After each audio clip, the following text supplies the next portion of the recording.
as one of the leading voices on diversity in Britain, what does diversity and inclusion mean to you, and why are they important?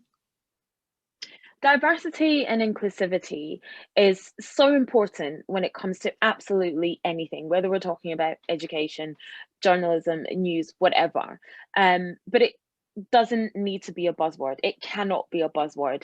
It doesn't just need to be a black square on social media on one day and then getting a black influencer to front a campaign or getting a black person to talk about statues coming down on the news. It needs to be a top-down approach. So the difference for me between diversity and inclusivity is diversity is, let's invite, 4 black people to our party. But inclusivity is let's get some black people on the panel organizing the party in the first place. You need to have people from the top right down to the bottom, if you will, to put it that way, in every level of every company, and only then will you be truly inclusive. And that's whether it's black people, whether it's brown people, whether it's women, whether it's people with disabilities, whether it's people from the LGBTQ plus community. You need to have people from all walks of life involved in every level of every company for it to be truly inclusive, because people have to be able to see themselves within the news that they're watching, the product they're buying, the books that they're reading. Or else, if you can't see yourself, how can you progress in society? There's a saying that goes, and I use it quite often, that you cannot be what you can't see, and that is completely apparent. And so, like I said, diversity and inclusivity, they're not buzzwords. They need to be a way of life. 100%, definitely. So could you explain some of the negative effects a lack of diversity can have on a corporate team?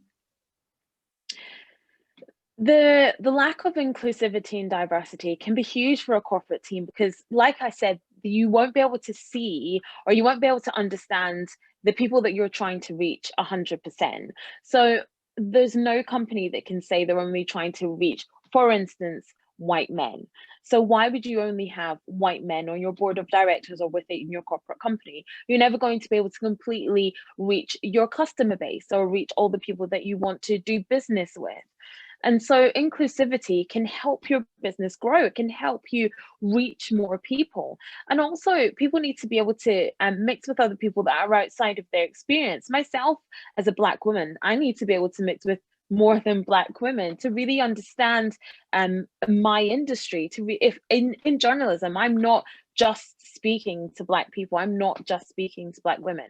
I am communicating a message of news to a wide section of society. So I need to be able to interact with all those people to understand what makes them tick, what they want to hear and what they don't want to hear. And you can apply that across any business. And I think within the corporate world, it's really, really important that people realize how important it is to have all types of people on your team in the first place, because all those voices come together to make a lovely choir, so to speak. And that choir can really appeal to everybody that you want to do business with.